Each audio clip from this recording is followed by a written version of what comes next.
নমস্কার বন্ধুরা, কেমন আছো? আশা করি তোমরা সবাই ভালো আছো। আজকের ভিডিওতে আমি তোমাদের দেখাবো প্লাজো প্যান্টের কোমরে কিভাবে রাবার লাগাতে হয়। রাবারের মাপ নিয়ে তোমরা রাবার কিভাবে কাটিং করবে এবং কোমরের মধ্যে রাবার কিভাবে লাগাবে সেটাই আজকে আমি তোমাদেরকে দেখিয়ে দেবো। খুব সহজভাবে দেখিয়ে দেবো। এই নিয়ম ধরে কিন্তু যারা সেলাইয়ের কাজে একেবারে নতুন তাদেরও কিন্তু কোনো অসুবিধা হবে না। তোমরাও কিন্তু অনায়াসে রাবারের মাপ তোমরা নিয়ে রাবার কাটিংও করতে পারবে এবং কোমরের মধ্যে রাবার লাগিয়েও নিতে পারবে। শুধু প্লাজো প্যান্ট কেন, যে কোনো প্যান্টের কোমরেই তোমরা অনায়াসে এই নিয়ম ধরেই কিন্তু রাবার লাগিয়ে নিতে পারবে। আজকের ভিডিওটা সম্পূর্ণ নতুনদের জন্য।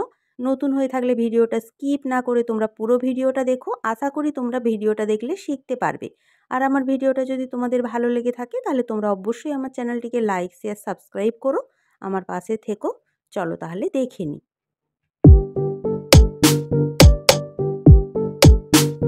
দেখো তাহলে প্যান্টের দুটো সাইডের আসনই আমি সেলাই করে নিয়েছি।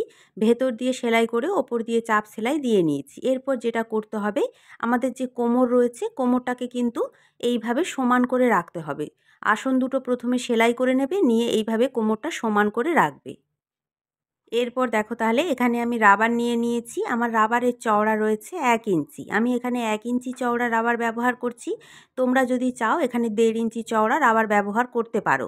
অনেকে কি করে, সরু চায় কোমরটা, আবার অনেকে একটু চওড়া চায়। যদি তোমরা চওড়া করতে চাও তাহলে 1.5 ইঞ্চি রাবার নিয়ে নেবে, আর যদি তোমরা সরু রাখতে চাও 1 ইঞ্চি চওড়া রাবার নিয়ে নেবে। এরপর দেখো প্যান্টটাকে এইভাবে সমান করে রাখবে। আমাদের কিন্তু আসন সেলাই হয়ে গেছে, মানে প্যান্টটা এখানে আমাদের ডবল ভাঁজে রয়েছে, বুঝতে পেরেছো? এরপর যেটা করবে দেখো, কোমরের এক সাইড থেকে রাবারটাকে এইভাবে সমান করে ধরে অপর সাইড পর্যন্ত মাপটা নিয়ে নিতে হবে। হালকা হাতে কিন্তু রাবারটাকে ধরবে, টানাটানি কিন্তু করবে না, একেবারেই রাবার টানবে না। হালকা হাতে ধরে অপর সাইড পর্যন্ত রাবারের মাপটা নিয়ে নেবে। আমি এখানে মেশিনে দেখাচ্ছি, আমার একটু অসুবিধা হচ্ছে। তোমরা যারা নতুন তোমরা কিন্তু নিচে রেখে ভালো করে এইভাবে সমান করে রাবারের মাপটা কোমরের এক সাইড থেকে অপর সাইড পর্যন্ত নিয়ে নেবে। এটাই কিন্তু সঠিক মাপ। এই হিসেবে যদি তোমরা রাবার কাটিং করে কোমরে রাবার লাগাও, দেখবে খুব সুন্দর কোমর চলে আসবে, কোনো অসুবিধা কিন্তু তোমাদের হবে না। এরপর দেখো, কোমরের মাপ আমাদের যতটা এসেছে তার থেকে তোমরা 1/2 ইঞ্চি কিংবা 1 ইঞ্চি বেশি নিয়ে নেবে সেলাই করার জন্য, বুঝতে পেরেছো? দেখো তাহলে এই পর্যন্ত হয়ে গেল আমার কোমরের মাপ। আরও 1/2 ইঞ্চি বেশি নিয়ে নেবো সেলাইয়ের জন্য। তোমরা এখানে 1 ইঞ্চিও বেশি নিতে পারো। আজকে আমি তোমাদের যেই নিয়মে রাবারের মাপ নিয়ে রাবার কাটিং করে দেখালাম, এটা কিন্তু সবথেকে সহজ নিয়ম, সবথেকে সহজ। তোমরা যারা একেবারে সেলাইয়ের কাজে নতুন তোমাদের কিন্তু কোনো অসুবিধা হবে না। এই নিয়মে তোমরা রাবারের মাপ নিয়ে রাবার কাটিং করে লাগাবে, দেখবে খুব সুন্দর তোমাদের কোমরের মাপ চলে আসবে। আমি তোমাদের কথা দিচ্ছি, অবশ্যই কিন্তু তোমরা ট্রাই করো। দেখো তাহলে এই হয়ে গেল আমাদের কোমরের মাপ, বুঝতে পেরেছো? আমি কিন্তু যতটা পারি তোমাদেরকে সহজভাবে দেখানোর চেষ্টা করি। তোমরা আমার ভিডিওগুলো দেখলেই কিন্তু বুঝতে পারবে। এরপর যেটা করতে হবে দেখো, শুরুতেই কিন্তু 1/2 ইঞ্চি কাপড় এইভাবে ভাঁজ করে গোল করে ঘুরিয়ে সম্পূর্ণটা সেলাই করতে হবে। তার আগে তোমাদেরকে যেটা বলবো, প্যান্টের কোমরে রাবার লাগানোর জন্য কিন্তু তোমরা এক্সট্রা 3 ইঞ্চি কাপড় বেশি নেবে। যদি 1 ইঞ্চি চওড়া রাবার ব্যবহার করো তাহলে 3 ইঞ্চি কাপড় বেশি নেবে, আর যদি 1.5 ইঞ্চি চওড়া রাবার ব্যবহার করো তাহলে কিন্তু 3.5 ইঞ্চি কাপড় তোমরা বেশি নেবে, বুঝতে পেরেছো? তাহলেই কিন্তু সঠিকভাবে তোমরা রাবারের ঘরটা রেডি করতে পারবে। এটা যেহেতু সিল্কের কাপড়, সেই কারণের জন্য 1/2 ইঞ্চি ভাঁজ করে প্রথমে সেলাই করে নিলে কিন্তু সুবিধা হয়। তোমরা যদি সিল্কের কাপড় ব্যবহার করো অবশ্যই কিন্তু প্রথমে 1/2 ইঞ্চি ভাঁজ করে সেলাইটা করে নেবে। আর যদি সুতির কাপড় হয় তাহলে আর সেলাই করার দরকার নেই। 1/2 ইঞ্চি ভাঁজ করে নখ দিয়ে কিন্তু একটু প্রেস করে নিলেই কিন্তু তোমাদের হয়ে যাবে, বুঝতে পেরেছো?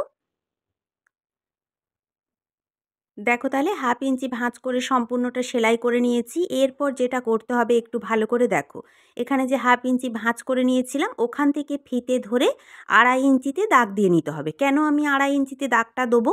আমি কিন্তু রাবারের ঘরের জন্য এখানে 3 ইঞ্চি কাপড় বেশি নিয়েছি। 3 ইঞ্চির মধ্যে 1/2 ইঞ্চি ভাঁজ করে সেলাই করে নিয়েছি, তাহলে আমার থাকলো কত ইঞ্চি? 2.5 ইঞ্চি, বুঝতে পেরেছো? এইভাবে মাপ নিয়ে যদি তোমরা ঘরটা বানাও খুব সহজেই কিন্তু তোমরা ঘরটা বানিয়ে নিতে পারবে। এখানে যে 2.5 ইঞ্চিতে দাগটা দিয়েছিলাম, এই দাগ বরাবর দেখো কাপড়টাকে এইভাবে ভাঁজ করে কিন্তু সমান করে রাখতে হবে, বুঝতে পেরেছো? এইভাবে তোমরা মাপটা নিয়ে নেবে, তাহলে কিন্তু খুব সুবিধা হবে। যদি তোমরা মনে করো সম্পূর্ণ কোমরটাই কিন্তু এইভাবে মাপ নিয়ে তোমরা এইভাবে ভাঁজ করে কাপড়টা ধরে কিন্তু পিন দিয়ে আটকে নিতে পারো, তাহলে কিন্তু তোমাদের আরও সুবিধা হবে। এটাই কিন্তু হয়ে যাবে আমাদের রাবারের ঘর, বুঝতে পেরেছো? দেখো তাহলে রাবারটা নিয়ে তোমাদেরকে দেখিয়ে দিচ্ছি। দেখো রাবারের ঘরটা দেখো কত সুন্দরভাবে এসেছে। এই ঘরের মধ্যে কিন্তু ইজিভাবে আমরা রাবারটা ভরে নিতে পারবো। একেবারে কিন্তু সেম সেম করে রাবারের জন্য ঘর তোমরা বানাবে না, তাহলে কিন্তু রাবারটা ভরতে তোমাদের অসুবিধা হবে। যেমন চওড়া তোমরা রাবার ব্যবহার করবে সেই হিসেবে কিন্তু তোমাদেরকে ঘরের মাপটা নিতে হবে। এটা কিন্তু তোমরা মাথায় রাখবে, বুঝতে পেরেছো? দেখো তাহলে কাপড়টাকে ভাঁজ করে এখানে আমি পিন আটকে নিয়েছি।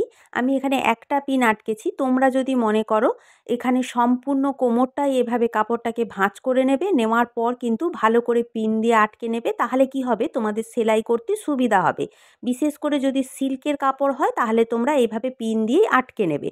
আর যদি সুতির কাপড় হয় কোনো অসুবিধা নেই, তোমরা অনায়াসে করে নিতে পারো। এরপর দেখো এখান থেকে এই পর্যন্ত কাপড় আমরা খোলা রাখবো। খোলা রাখার পর সম্পূর্ণটা রাউন্ড করে ধার দিয়ে সেলাইটা করে নেব। এখান দিয়ে আমরা এলাস্টিকটা ভরবো, সেই কারণের জন্য খোলা রাখবো। দেখো তাহলে সম্পূর্ণটাই কিন্তু রাউন্ড করে সেলাইটা করে নেব। একেবারে ধার দিয়ে কিন্তু সেলাইটা করবে, আর কাপড় কিন্তু টানবে না। হালকা হাতে এইভাবে ভাঁজ করে কিন্তু সম্পূর্ণটা সেলাই করতে হবে।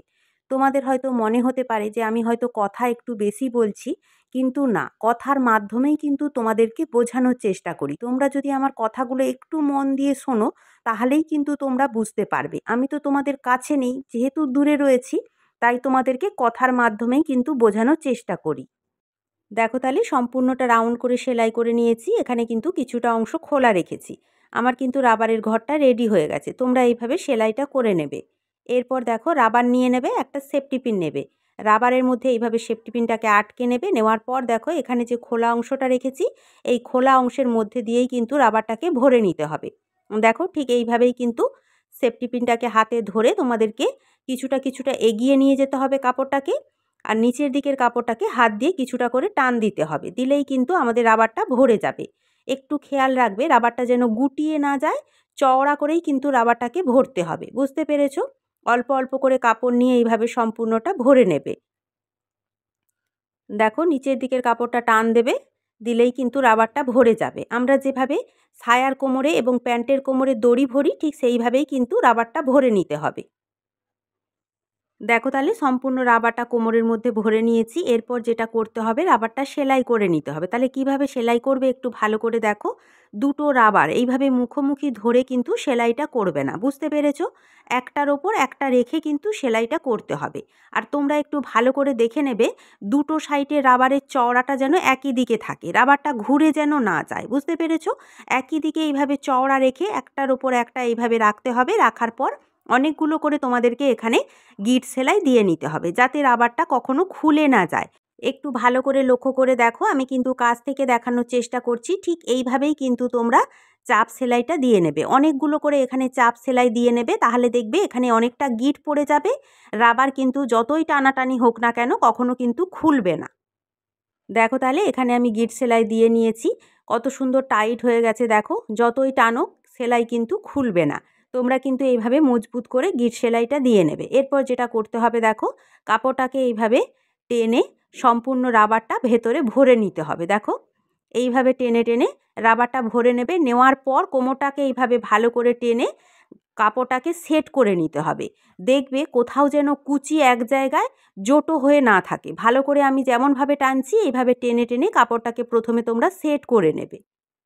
দেখো তাহলে কোমরটা কিন্তু আমি এইভাবে টেনে কাপড়টা সেট করে নিয়েছি। আমার দেখো কোথাও কিন্তু বেশি কুচি বা কোথাও কিন্তু কম কুচি নেই, সম্পূর্ণটাই কিন্তু সমান কুচি চলে এসেছে। তোমরা কিন্তু অবশ্যই ভালো করে ঘুরিয়ে ঘুরিয়ে কাপড়টা টেনে সেট করে নেবে। এরপর দেখো এখানে যে খোলা অংশটা রয়েছে, যেখান দিয়ে আমরা রাবারটা ভরেছিলাম, এই খোলা অংশটা কিন্তু সেলাই করতে হবে। একটু খেয়াল রাখবে সেলাইটা যেন রাবারের ওপর দিয়ে না যায়। রাবারটা একটু সরিয়ে নেবে, নেওয়ার পর কিন্তু সেলাইটা করে নেবে। ধীরে ধীরে সেলাই করবে, দেখবে সুন্দর সেলাই হবে। দেখো তাহলে খোলা অংশটা সেলাই করে নিয়েছি। এরপর যেটা করতে হবে রাবারের ওপরে মাঝখান দিয়ে একটা সেলাই করে নিতে হবে, যাতে রাবারটা কোনো সময় ঘুরে না যায়। দেখো তাহলে ঠিক এইভাবে রাবারের মাঝখান দিয়েই কিন্তু সেলাইটা করতে হবে। আর রাবারের ওপরে কিভাবে সেলাই করবে দেখো, বাম হাত দিয়ে নিচের দিকে রাবারটা টান দেবে আর ডান হাত দিয়ে ওপরের দিকে রাবারটা টান দেবে। দেখো এইভাবে রাবারটাকে টেনে ধরে কিন্তু সেলাইটা করতে হবে। রাবার কিন্তু লুজ করে সেলাই করলে এখানে চলবে না, টেনে ধরে কিন্তু এইভাবে সেলাইটা করতে হবে। আমি কিন্তু যতটা পারছি তোমাদেরকে কাছ থেকে দেখানোর চেষ্টা করছি, তোমরা একটু ভালো করে দেখো, দেখলেই কিন্তু তোমরা বুঝতে পারবে। রাবারের মাঝখান দিয়ে যখন তোমরা সেলাই করবে, অবশ্যই কিন্তু রাবারটা এইভাবে টেনে ধরে সেলাই করবে, না হলে কিন্তু রাবার তোমাদের টাইট হয়ে যাবে, রাবার কিন্তু টানা যাবে না। বুঝতে পেরেছো? এইভাবে দুটো সাইডে দুটো হাত দিয়ে টেনে ধরে কিন্তু সম্পূর্ণ রাবারটা সেলাই করে নিতে হবে। এইভাবে কিন্তু তোমরা সেলাইটা করে নেবে। দেখো তাহলে রাবারের মাঝখান দিয়ে আমি সেলাইটা দিয়ে নিয়েছি, কত সুন্দর কোমরটা সেট হয়ে বসে গেছে। দেখো রাবারের মাঝখান দিয়ে সেলাই দেওয়ার কারণ হচ্ছে রাবারটা অনেক সময় না ঘুরে যায়, আর মাঝখান দিয়ে যদি সেলাই দেওয়া হয় তাহলে কিন্তু রাবারটা আর ঘুরে যাবে না, একভাবেই কিন্তু সেট হয়ে বসে থাকবে। বুঝতে পেরেছো? এইভাবে তোমরা সেলাইটা দিয়ে নেবে। চলো তাহলে আজকে আমি যতটা পেরেছি সহজভাবে তোমাদেরকে দেখিয়েছি। আমি তোমাদের যেই নিয়মে রাবারের মাপ নিয়ে রাবার কাটিং করে এবং কোমরে লাগিয়ে দেখালাম, তোমরা কিন্তু এই নিয়মে করতে পারো। খুবই সহজ, তোমরা যারা একেবারে নতুন তোমাদের কিন্তু অসুবিধা হবে না। অবশ্যই কিন্তু একবার তোমরা ট্রাই করো। আজকে আমার ভিডিওটা এই পর্যন্ত। আমার ভিডিওটা যদি তোমাদের ভালো লেগে থাকে তাহলে তোমরা অবশ্যই আমার চ্যানেলটিকে লাইক, শেয়ার, সাবস্ক্রাইব করো। আমার পাশে থেকো। নমস্কার।